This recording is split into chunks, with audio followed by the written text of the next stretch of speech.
So hello friends, આજે તમારા માટે 4 BHKનું મકાન એ પણ એક સારા એવા અને પ્રાઇમ લોકેશનની અંદર લઈને આવી ગયો છું. સો વિડીયોમાં કન્ટિન્યુ જોડાયેલા રહેજો, વિડીયોને લાઇક કરી દેજો, ચેનલને સબસ્ક્રાઈબ કરી દેજો. તો ચલો મિત્રો, હવે હું તમને આખા મકાનનો ટૂર કરાવી દઉં છું. 93 વારનું મકાન છે, વિથ લિફ્ટવાળું છે, બરોબર, જ્યાં તમને 15નો ફ્રન્ટ મળશે અને 57ની ઊંડાઈ રહેવાની છે. સો આપ જોઈ શકો છો. પહેલાં તો આ રહેવાનું છે એમનું વિશાળ પાર્કિંગ, જ્યાં તમે કાર અને બાઇક આરામથી પાર્ક કરી શકો છો. અહીંયા તમને એક કોમન વોશરૂમ મળી જશે, તેમની બાજુમાં વોશ એરિયા મળી જશે, બરાબર. અહીંયા મેઇન ડોર રહેવાનો છે, અહીંયાથી સ્ટેરકેસ રહેવાના છે, ત્યાંથી તમે ઉપર જઈ શકશો. અને અહીંયા એક તમને લિફ્ટ મળી જવાની છે. ગ્રાઉન્ડ ફ્લોરથી રહી અને 3rd ફ્લોર સુધીનું લિફ્ટનું એક્સેસ મળવાનું છે. અને અહીંયા એક બેડરૂમ અને બેક સાઈડમાં બી તમને વોશ એરિયા મળી જશે, બરાબર. બધું જ બતાવી દઈશ. વિડીયોને લાઇક કરી ચેનલને સબસ્ક્રાઈબ કરી દેજો. ફર્સ્ટ ઓફ તો મિત્રો આ રહેવાનો છે એમનો ફર્સ્ટ બેડરૂમ, જેમનો તમે સર્વન્ટ રૂમ અથવા તો તમે ગેસ્ટ રૂમ તરીકે યુઝ કરી શકો છો. આમાં તમને એક અટેચ વોશરૂમ મળી જશે. સો વોશરૂમની અંદર પણ તમને એક સારી એવી સ્પેસ પ્રોવાઈડ થઈ જશે અને બેડરૂમની અંદર પણ એક સારી એવી સ્પેસ પ્રોવાઈડ થઈ જશે. બેડ રાખતા તમને પ્રોપર સ્પેસ આ બેડરૂમની અંદર પ્રોવાઈડ થઈ જશે. વેન્ટિલેશન માટે તમને એક વિન્ડો પ્રોવાઈડ થઈ જવાનું છે આ ફર્સ્ટ બેડરૂમની અંદર, બરાબર. તો ફ્રેન્ડ્સ, ગ્રાઉન્ડ ફ્લોરની અંદર તમને એક બેડરૂમ, પાર્કિંગ અને એક વોશ એરિયા મળી જવાનું છે. ત્યાર પછી હું તમને હમણાં ફર્સ્ટ ફ્લોરની વિઝિટ કરાવી દઉં છું. આના બેક સાઈડમાં તમને એક વોશ એરિયા મળી જશે, બરાબર. આ રહેવાનું છે મિત્રો પાર્કિંગ. સો તમને પાર્કિંગની અંદર પણ એક સારી એવી સ્પેસ પ્રોવાઈડ થઈ જશે. પહેલાં હું તમને જે બેક સાઈડનો વોશ એરિયા બતાવી દઉં છું, જે ફર્સ્ટ ફ્લોરના બેક સાઈડમાં રહેવાનો છે. સો આપ જોઈ શકો છો મિત્રો, અહીંયા તમને એક વોશ એરિયા મળી જશે અને ત્યાં એક સેફ્ટી ગ્રીલ લગાવેલી પણ જોવા મળી જશે, બરાબર. સો ચલો હવે હું તમને ફર્સ્ટ ફ્લોરની વિઝિટ કરાવી દઉં છું, બરાબર. સો ફ્રેન્ડ્સ, કંઈક ગ્રાઉન્ડ ફ્લોર આ ટાઈપનો હતો, પાર્કિંગ, લિફ્ટ અને ફર્સ્ટ બેડરૂમ, બરાબર. સો આપણે પહોંચી ગયા છે ફર્સ્ટ ફ્લોર પર. ત્યાં તમને એક અહીંયા આગળ બાલ્કની મળી જવાની છે. બાલ્કની ગણો તો બી ચાલે, મેઇન પોર્ચ ગણો તો પણ ચાલે, બરાબર. અને આ રહેવાનો છે એમનો લિવિંગ રૂમ. સો ફ્રેન્ડ્સ, જોઈ શકો છો આપ, લિવિંગ રૂમની અંદર સારી એવી સ્પેસ પ્રોવાઈડ થઈ જવાની છે. તમે એક સાઈડ ટીવી યુનિટનું અરેન્જમેન્ટ કરી શકો છો, એક સાઈડ તમે સોફાનું અરેન્જમેન્ટ પણ કરી શકો છો. અને વેન્ટિલેશન માટે એક વિન્ડો પ્રોવાઈડ થઈ જવાનો છે તમને આ લિવિંગ રૂમની અંદર. તો કંઈક આટલી સ્પેસ તમને લિવિંગ રૂમની અંદર મળવાની છે. તેમની આગળ લેડીઝને મનગમતું કિચન રહેવાનું છે, એ પણ હું તમને હમણાં બતાવી દઈશ. અહીંયા વચમાં તમને સીડી મળી જવાની છે. સો લિવિંગ રૂમની અંદર કંઈક આટલી સ્પેસ તમને પ્રોવાઈડ થઈ જવાની છે, બરાબર. અહીંયા મિત્રો તમે ડાઇનિંગ ટેબલનું અરેન્જમેન્ટ પણ કરી શકો છો સાઈડમાં, સીડીની સાઈડમાં, બરાબર. અને તેમની સામે તમને લિફ્ટ મળી જવાની છે. સો ફ્રેન્ડ્સ, આપ જોઈ શકો છો, અહીંયા તમને લિફ્ટ મળી જવાની છે. અને આગળ રહેવાનું છે કિચન, અટેચ વોશ એરિયા સાથેનું, બરાબર. સો તમે કિચનની અંદર સ્પેસ જોઈ શકો છો. એલ શેપમાં પ્લેટફોર્મ મળી જશે અને ત્યાં એક વિન્ડો પ્રોવાઈડ થઈ જવાનું છે. બાકી તમે ટાઇલ્સ જોઈ શકો છો, ખૂબ જ યુનિક અને સરસ એવી ટાઇલ્સ લગાવેલી જોવા મળી જશે. સામે તમને કિચનનો સામાન રાખવા માટેની સ્પેસ પ્રોવાઈડ થઈ જશે. અને આ બેક સાઈડમાં તમને વોશ એરિયા જેવું મળી જશે અને ત્યાં પણ એક કોમન વોશરૂમ મળી જવાનું છે ફર્સ્ટ ફ્લોર માટે, બરાબર. સો ફ્રેન્ડ્સ, ફર્સ્ટ ફ્લોર પર તમને લિવિંગ રૂમ અને કિચનનું અરેન્જમેન્ટ કરેલું જોવા મળી જશે, ખૂબ જ સરસ એવું, બરાબર.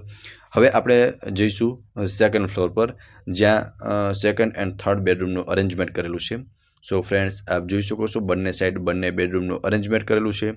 અને વચમાં તમને અહીંયા લિફ્ટ મળી જશે અને સ્ટોરેજ માટેની એક અલગથી સ્પેસ પ્રોવાઈડ થઈ જવાની છે સેકન્ડ ફ્લોર પર, બરાબર. બંને સાઈડ અહીંયા પણ તમને સ્ટોરેજ માટેની સ્પેસ પ્રોવાઈડ થઈ જશે અને અહીંયા લિફ્ટની બાજુમાં પણ એક સ્ટોરેજ માટેની સ્પેસ પ્રોવાઈડ થઈ જવાની છે. સો ફ્રેન્ડ્સ, આ રહેવાનો છે સેકન્ડ બેડરૂમ, અટેચ વોશરૂમ સાથેનો રહેવાનો છે અને એક વિન્ડો મળી જશે વેન્ટિલેશન માટે. અને સ્પેશિયસ બેડરૂમ રહેવાનો છે. એક બેડ રાખતા તમને પ્રોપર સ્પેસ આ બેડરૂમની અંદર પ્રોવાઈડ થઈ જશે. અને વોશરૂમમાં પણ તમે જોઈ શકો છો, એક સારી એવી સ્પેસ પ્રોવાઈડ થઈ જશે અને યુનિક એવી ટાઇલ્સ વોશરૂમની અંદર પણ લગાવેલી જોવા મળી જશે, બરાબર. સો ફ્રેન્ડ્સ, આ હતો સેકન્ડ બેડરૂમ. આની એક્ઝેક્ટ સામેની સાઈડ તમને થર્ડ માસ્ટર બેડરૂમ મળી જવાનું છે, એ પણ હું તમને હમણાં બતાવી દઉં છું. પહેલાં તમે એકવાર પ્રોપર વ્યૂ આ સેકન્ડ બેડરૂમનો જોઈ લો, બરાબર.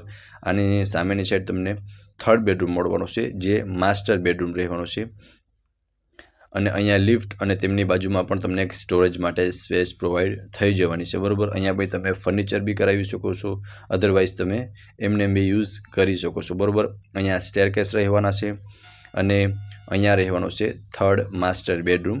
સો ફ્રેન્ડ્સ, આપ જોઈ શકો છો અટેચ વોશરૂમ અને બાલ્કની મળી જવાની છે, સેટિંગ બાલ્કની રહેવાની છે અને બાલ્કનીની અંદર પણ તમને એક સારી એવી સ્પેસ પ્રોવાઈડ થઈ જશે. બાલ્કની વ્યૂ તમને એકવાર બતાવી દઉં છું. મેઇન રોડનો જ બાલ્કની વ્યૂ રહેવાનો છે. લોકેશન પણ હું તમને હમણાં જણાવી દઈશ. સિટીનું પ્રાઇમ લોકેશન રહેવાનું છે, બરાબર. અને આ બેડરૂમની અંદર તમે સ્પેસ જોઈ શકો છો અને આ રહેવાની છે વોશરૂમ. સો વોશરૂમની અંદર પણ તમે જોઈ શકો છો ખૂબ જ મસ્ત એવી ટાઇલ્સ લગાવેલી જોવા મળી જશે અને સ્પેશિયસ વોશરૂમ મળી જવાનું છે. અને થર્ડ બેડરૂમમાં પણ તમને એક બેડ રાખતા પ્રોપર સ્પેસ પ્રોવાઈડ થઈ જવાની છે, બરાબર. થર્ડ બેડરૂમ માસ્ટર બેડરૂમ રહેવાનો છે. સો ફ્રેન્ડ્સ, તમને સેકન્ડ ફ્લોર પર બંને બેડરૂમનું અરેન્જમેન્ટ કરેલું જોવા મળશે, સેકન્ડ એન્ડ થર્ડ બેડરૂમ, જેમાંનો થર્ડ બેડરૂમ માસ્ટર બેડરૂમ રહેવાનો છે. ચલો હવે હું તમને થર્ડ ફ્લોરની વિઝિટ કરાવી દઉં છું, બરાબર. અને તમે સીડીમાં પણ જોઈ શકો છો ખૂબ જ સરસ એવી ટાઇલ્સ લગાવેલી જોવા મળી જશે અને ગ્રીલિંગનું કામ પણ તમને મજબૂત અને વ્યવસ્થિત જોવા મળી જશે, બરાબર. હવે આપણે ટોપ ફ્લોર પર પહોંચી ગયા છીએ. ત્યાં એક સાઈડ તમને ફોર્થ બેડરૂમનું અરેન્જમેન્ટ કરેલું જોવા મળશે અને સામેની સાઈડ ટેરેસ રહેવાનું છે, બરાબર. સો ફ્રેન્ડ્સ, આપ જોઈ શકો છો આ રહેવાનું છે ફોર્થ બેડરૂમ. આમાં બી તમને same as it is second bedroom જેવું જ મળી જવાનું છે. એક વોશરૂમ મળી જશે અને વેન્ટિલેશન માટે વિન્ડો પ્રોવાઈડ થઈ જવાનું છે, બરાબર. બાકી તમે બેડરૂમની સ્પેસ જોઈ શકો છો. બેડરૂમમાં સારી એવી સ્પેસ પ્રોવાઈડ થઈ જશે અને વોશરૂમની અંદર પણ જોઈ શકો છો. મિત્રો, બધા જ વોશરૂમમાં તમને પ્રોપર સ્પેસ પ્રોવાઈડ થઈ જશે અને સ્પેશિયસ બધા જ બેડરૂમ રહેવાના છે અને બધા જ બેડરૂમમાં તમને અટેચ વોશરૂમ પણ મળી જવાનું છે ચારેય બેડરૂમની અંદર, બરાબર. અહીંયા પણ મિત્રો તમને લિફ્ટ મળી જશે બેડરૂમની આગળની સાઈડ. આ ફોર્થ બેડરૂમ હતો, 4 BHKનું મકાન છે, બરાબર. અહીંયા તમને એક સ્ટોરેજ માટે સ્પેસ પ્રોવાઈડ થઈ જશે અને અહીંયા પણ એક અલગથી સ્ટોરેજ માટે સ્પેસ પ્રોવાઈડ થઈ જશે. સો ફ્રેન્ડ્સ, આ આગળની સાઈડ તમને ટેરેસ મળી જવાનું છે. અહીંયા આપ જોઈ શકો છો આ રહેવાનું છે આગળનું ટેરેસ, જ્યાં તમે ટેરેસ ગાર્ડનિંગ પણ કરી શકો છો. ઉપર બી તમે જોઈ શકો છો પ્રોપર સેટઅપ તમને બનાવેલું જોવા મળી જશે. અને આની ઉપર પણ મિત્રો એક ટેરેસ છે, તેમની વિઝિટ પણ હું તમને હમણાં કરાવી દઉં છું, બરાબર, કે ત્યાંથી તમને કેવો વ્યૂ મળવાનો છે. સો ફ્રેન્ડ્સ, આપ જોઈ શકો છો અહીંયા આ એક ટોપ ફ્લોરનું ટેરેસ રહેવાનું છે અને ત્યાંથી તમને કંઈક આ ટાઈપનું વ્યૂ મળવાનું છે, બરાબર. હવે મકાનની ડિટેલની વાત કરું ને ફ્રેન્ડ્સ, તો 93 વારનું મકાન છે, જેમાં તમને 15નો ફ્રન્ટ અને 57ની ઊંડાઈ મળવાની છે. નવું જ કન્સ્ટ્રક્શન છે. બિલ્ડર કન્ડિશનમાં તમને આ મકાન મળવાનું છે, બરાબર. 4 BHKનું મકાન છે. લોકેશનની વાત કરું તો યુનિવર્સિટી રોડ, વિષ્ણુ વિહાર સોસાયટી, મેઇન રોડ, રાજકોટમાં આ મકાન આવેલું છે અને ઓનરના કોન્ટેક્ટ નંબર તમને ડિસ્પ્લે પર શો થાય છે. ત્યાંથી તમે વધુ વિગત પણ મેળવી શકો છો. ડાયરેક્ટ તમે બિલ્ડર સાથે જ કનેક્ટ થઈ શકશો. નો બ્રોકરેજ ડીલવાળું મકાન છે, બરાબર. સો ફ્રેન્ડ્સ, વધુ વિગત મેળવવા માટે તમે આપેલા કોન્ટેક્ટ પર કોન્ટેક્ટ કરી અને વધુ વિગત મેળવી શકો છો. ફરી મળીશું આવા જ એક નવા વિડીયોમાં. ત્યાં સુધી આપ સૌને થેન્ક યુ સો મચ.